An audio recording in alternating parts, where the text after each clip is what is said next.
Okay, we're going to discuss sanitary drains in the process area. Water can be a great benefit, but also it provides contamination points for bacteria. So we want to remove the water and wastewater off the floors as quickly as possible. You'll notice that all of our dairy brick flooring is sloped to drain. Our drains are removable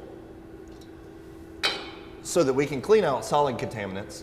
They're also stainless steel so that our quaternary ammonia can sanitize each drain.